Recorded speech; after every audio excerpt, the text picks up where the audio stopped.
Well, so last we'd left off, ArenaNet had announced the competitive feature pack, containing a great deal of different things for both World vs. World and SPVP. Well, the bulk of the World vs. World stuff has already come into the game. Now, there was an entire blog post that I didn't get to talk to you guys about, as it released right when the last video came out. Good stuff there. And they've even done a stream too, so an awful lot to talk about. Today, I want to keep you guys up to date with what exactly has been going on. As you know, my understanding of World vs. World is limited, though I've had the opportunity to get in there, play a little bit of it, and present to you guys what's going on. And a lot of it does look very interesting, including what is, in my opinion, the best looking legendary backpack in the entire game. Cool stuff. So before we do that as well, there has been another little thing going on with the community. You might have missed, Lindsay Murdoch has actually had an update with the big deposit collectible storage side project that's been worked on. So the story so far, if you guys aren't up to date with this, is over the past, what, year now? Maybe even more. Lindsay's, in their free time, been working on revamping all the different materials and things you find in your storage, the kind of things that will go away when we hit deposit all collectibles, because there are a lot of things in Guild Wars 2 that deserve to be a part of that system and aren't at the moment, like blade shards, for example. And so, well, it seems like a lot of work was done on that, and then it was all lost. So here's what Lindsay has to say on the forums. A big post appeared yesterday. She says, okay folks, here's where we're at with the materials side project that I originally outlined several months ago. And there's this huge list of all this stuff, arbitrary nonsense, really busy work that had to be done in association with this update. I cannot imagine that any of these first several steps are fun at all. Determine need for side project, work with programming to investigate the back end and define limitations, ask for suggestions from players, collate suggestions from all sources, refine data to determine popularity of suggestions, and so on and so on and so on. But apparently, yes, a lot of stuff was lost at step 15. She says, put on big girl pants and redo steps 7 to 11. And now we're at the point where the final list of items that will go into this revamp are being presented to us, the player base, for last minute discussion and final appeals. And that's where we are. So I won't read everything on the list, guys, but these are some of the core refinements that are coming in with this update. The patches, for example, dupe patches, wool patches, cotton patches, and so on. Now they will go into your storage when you hit deposit all collectibles. Same with dowels, which, as we know, are crafting materials that actually multiple different disciplines have been using. Even scribing's got a lot of dowel usage when you're making stuff like hammers. We have some, speaking of scribes, some of the new materials that came with guild halls, not necessarily scribing related, but for the guild hall weapon sets, the shimmering and the tenebrous crystals, those are really annoying. Those will now be depositable. Blade shards, probably the main big item, are blade shards that triggered all of this and everyone's excited to see.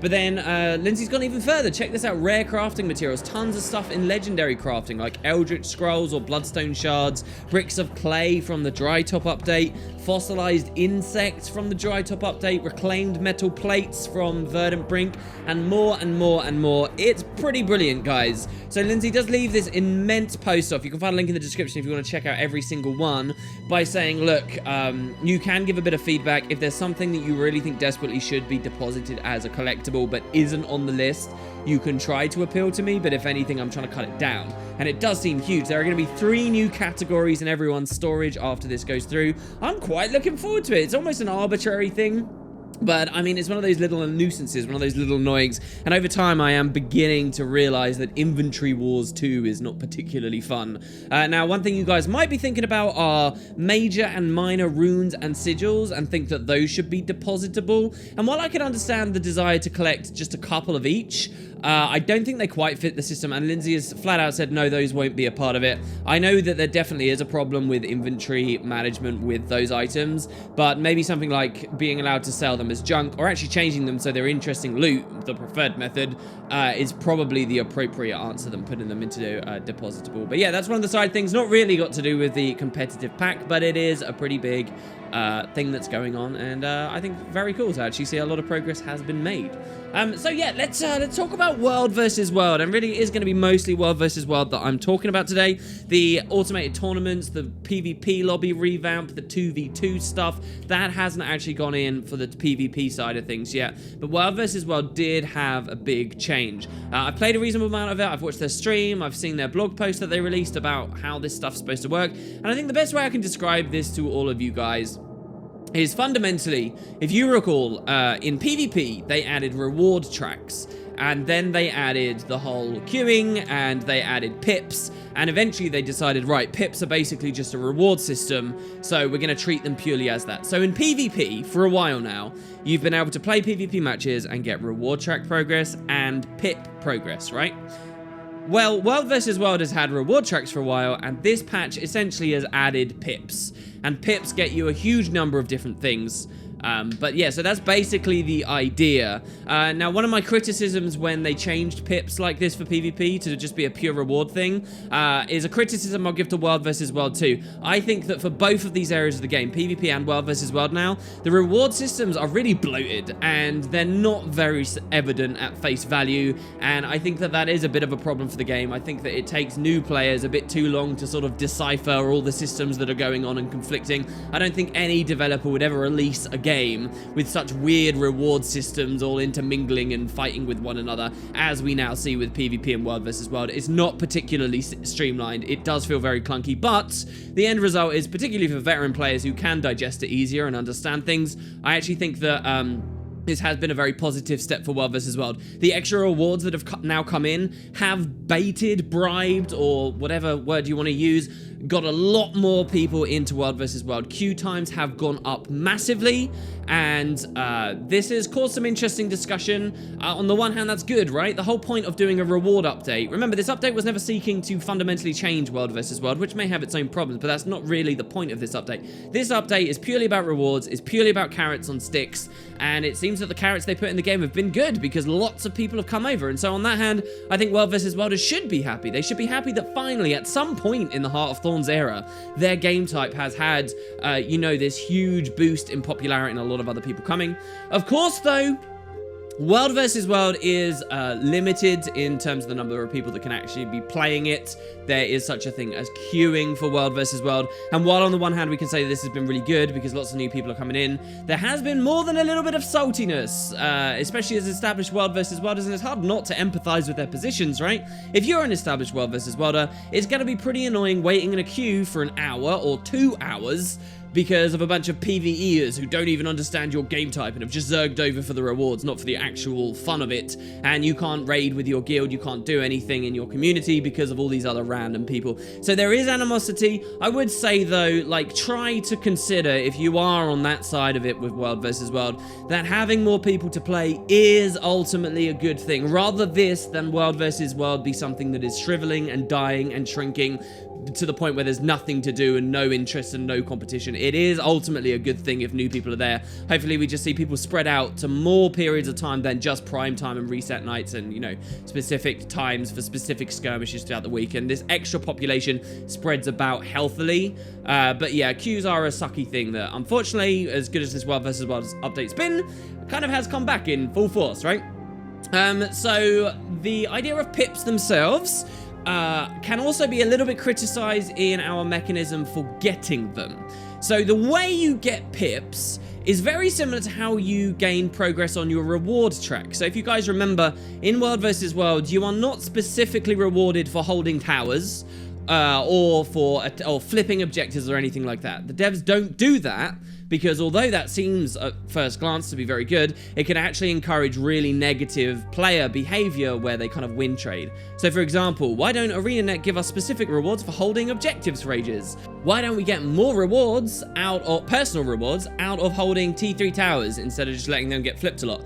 Well, because they're scared that if that's the main way to get money, servers will decide, all right, let's just cap capture an equal number of things and we'll never attack each other, so that everyone can be constantly at max tier and we can get the most rewards, right? And that would be really damning. That would be really dangerous. So they've always been very generic. So World vs. World has this thing where you get participation just for doing stuff, killing people, flipping any kind of objective, even killing veteran PvE mobs on the maps, right? Which isn't really anything to do with World vs. World at all. It just happens on the World vs. World maps. And with this kind of very generic participation, you can then kind of AFK and just mingle around and not even care about winning, but that would push your reward track up. Well, that same thing and all the problems that come with that are being used for pips as well. So the most effective way to farm these new rewards and this new pip system is essentially the same as farming the reward tracks and stuff, in that you don't really have to do much. You can AFK a lot, you still don't care about winning too much, and I think that those are some problems. But beyond that as well, the devs did do some extra stuff that will allow you to get bonus pips. So if you remember, over on the PvP side, you can get bonus pips for certain stuff, like the higher your division during that season, you get bonus pips. Well, they do the same thing in World vs. World too. Sounds good in principle, right? But there are some odd things. So one of the big ones is you get a lot of bonus pips for being outnumbered. And when I say a lot of bonus pips, I mean a huge amount. I mean, I could double the speed that I get all these new rewards from deliberately being outnumbered in World vs. World. And combining that hand in hand with the fact I can mostly be AFK, it's led to some weird activity, let's say that, where you kind of wait until just before a reward would come in, quickly swap borderlands to an outnumbered one, don't contribute in any way, and get massive rewards. And obviously this kind of stuff is pretty bad and very disheartening, I'm sure, for people who really care about the matchups and winning the skirmishes and participating in World vs. World properly, but a huge number of people are doing that. So the spirit of the outnumbered bonus pips is probably in line, but the actual way it's implemented is probably kind of bad at the moment. There's also an issue as well. You get bonus pips from being a high World vs. World rank, and some people have taken issue with this. I personally don't have so much of an issue. So the idea is if you play loads of World vs. World, you rank really high. At some point, you don't really have skills that you can put those World vs. World ranks into anymore, and there's nothing going on. So now that continues to be interesting because you get bonus pips, so you can accelerate your rewards just from continuing to rank up. There are currently only 14 players in all of Guild Wars 2 who qualify for the maximum pip bonus, which is +7 from this. There's only 14 people, so a huge number of us aren't anywhere near the max of this, and so this is some really long-term, really encouraging incentive to continue playing World vs. World. So on the one hand, I think this will be amazing for retention. I think lots of new people will be interested in ranking up so that they can get more rewards the more dedicated they've been to World vs. World over a long period of time. On the other hand, I've heard some people upset that, you know, dedicated World vs. Worlders get the rewards faster, but I don't really think this is so much about valuing old World vs. Worlders as it simply is about making ranking continue to feel fun, and there's some kind of worthwhile goal there. You know, the early few ranks you get are really fun because there's loads of different skills you can choose, and it's interesting, but at some point that bottoms out, not with a new pip incentive. So I kind of like it, but again, I think it's kind of one of those things that it depends on your cup of tea, and that really is what defines so much of World vs. World, right? So many different people want so many different things out of it that it's hard to find the middle ground a lot of the time. So yeah, that's the way that pips work. We gain pips. Pips give us extra chests with all kinds of new rewards. What are those rewards? Well, first of all, you get tickets, right? Or you get a replacement for the old tournament tickets. And all those old rewards for the old World vs. World tournaments, if you had some left over for God knows how long, you can now get those rewards again, right? So they've repurposed that system. They've refined that at least, which is nice.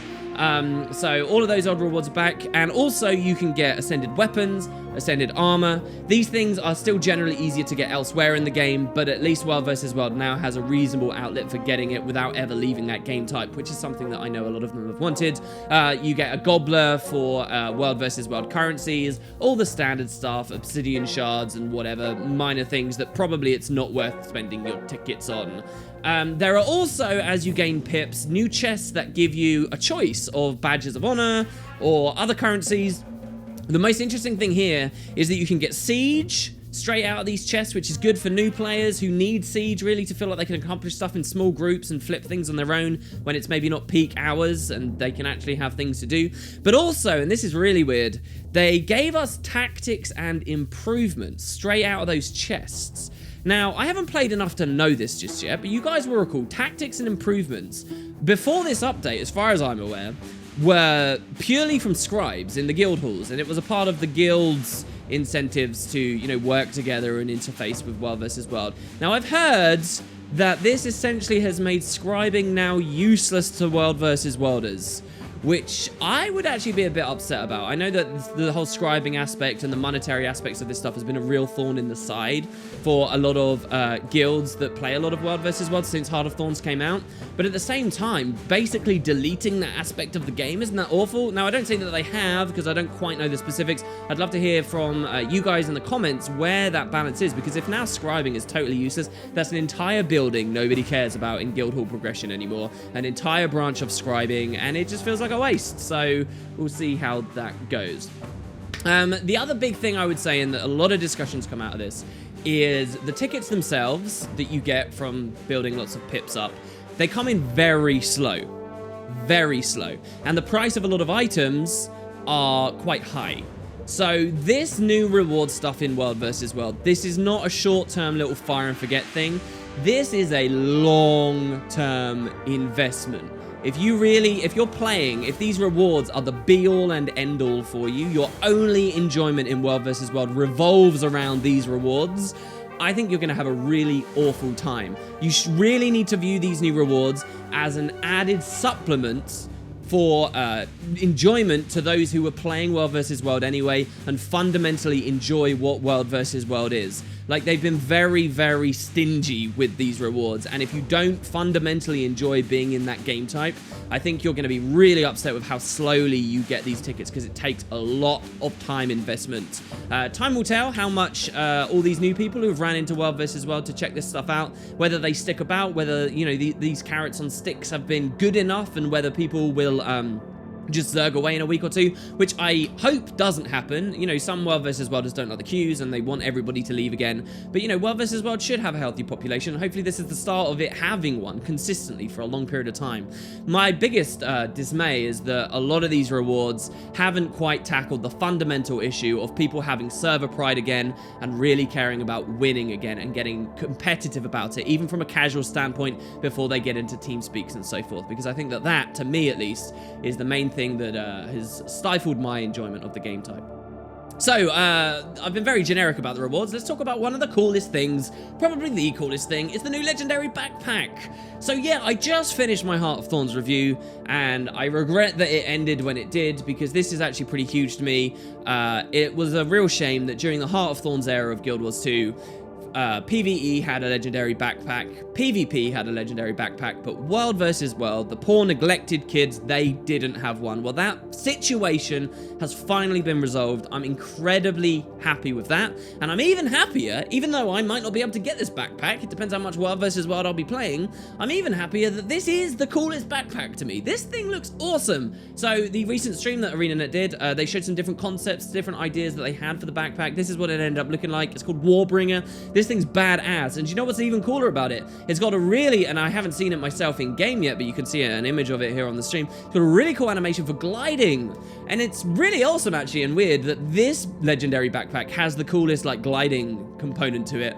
when World vs. Worlders don't actually have gliding as a part of their gameplay. Very weird how that ended up working out, but this backpack is sweet. I'm really looking forward to slowly grinding my way for it, and hopefully one day I will have it. And yeah, just that parity, right? Just that situation of having all three modes now actually having a backpack of their own, I think is excellent. And who knows when they'll add another legendary backpack. Hopefully they'll start doing more for other areas of PvE, perhaps, instead of just fractals. Maybe they'll do another year's version for PvP to encourage people to play like season 10 onwards or something. We shall see. Now, not only is there the new backpack, guys, but there is a new set of armor as well. T3 World vs. World armor. And funnily enough, I don't think that the devs advertised this well enough. This new armor is actually using the same tech that legendary armor uses, in that it has specific effects and things that trigger when you enter combat. So this is the first time, though the devs have said that they're not currently looking at making more sets of legendary armor, and this new World vs. World armor is not legendary, it's not stat swappable, it's not rune swappable, But this is the first example of them taking those things they built into the engine for Legendary Armor and using it elsewhere. Now, I've quite cynically put out before the thought that maybe they'll just have this legendary technology on a lot of outfits upcoming, and that still remains to be seen. But there is an actual prestige World vs. World armor set right now. Again, will take a long time to get. You know, the idea of running around in World vs. World with this T3 armor and the backpack is all very cool, and we're seeing that it's got a cool effect on it as well. There's like tendrily things on the stream in particular. They talked about it being a bit of a challenge to find the right bone that they could connect it to, or maybe even the suggestion they added a new bone. But yeah, so that's also another cool little thing that slipped in with this update, and I think it's really interesting. Some smaller things as well did come through. I want to pick up one more with the World versus World changes. We get to look at match history and stuff, which is nice. There was this so-called LFG improvement thing. I mentioned this on the last video. I want to clarify to you guys exactly what that is. The LFG improvements didn't end up to be much, but I think it is interesting to look at in terms of the rest of the game. So essentially what they've done is if someone is on LFG in your Borderland, it will automatically be joinable and displayed on the top left where your party would be if you're not otherwise already in a squad or a party or something. So it's kind of like LFG is much more evident and obvious for you. So if there is ever anything going on in these World vs. World Borderlands that people want you to be able to join, it's really easy to see them and hot join in. Now that all sounds well and good, but my experience so far in World vs. World, and certainly Word Online, is that still no one in World vs. World uses LFG, that it's pretty much pointless, and I haven't really seen it taken up or gain any steam or any momentum. So we'll see whether maybe the community eventually embraces that. But hey, what I find interesting, as I say, is so what? Maybe this doesn't work perfectly in World vs. World, but what does this tech mean, guys? What does it mean for, say, the rest of the game? Do you think they'll apply this elsewhere? Because I actually think that could be really worthwhile. Say you're a new player that's just joined Guild Wars 2 and you've entered Queensdale. Well, there's a fear there that maybe you won't know where other players are. The game might feel dead, the game might feel empty or whatever because people have left these maps. Well, with that kind of technology, it'd be really obvious. It'd be like, hey, here's a bunch of people you can play with right away. Boom, join them. Maybe even then just be able to right-click, get directly into their mega server if you weren't match-made with them straight away. That's all very cool, isn't it? And so I wonder whether there's any really profound use cases for that, and maybe even go into the next expansion too. So yeah, that's pretty much all the big news, guys. That's the competitive feature pack so far. Don't forget that Tuesday is on its way, and I think that they're going to be dropping another load of stuff in then, more on the PvP side. I think it might be the new lobby, or maybe that's the Tuesday afterwards. I'll keep you up to date with all of it, and other things going on, like what we talked about with Lindsay at the start here. I hope you guys enjoyed what I had to say. Thanks very much for watching, and I hope to see you very, very shortly for some lore, I think, about some of the more interesting things in Draconis Mons. Cheers, guys. Let me know how your experiences in World vs. World have been. I'm sort of reliant on you for that, and I'll see you next time. Have a good one.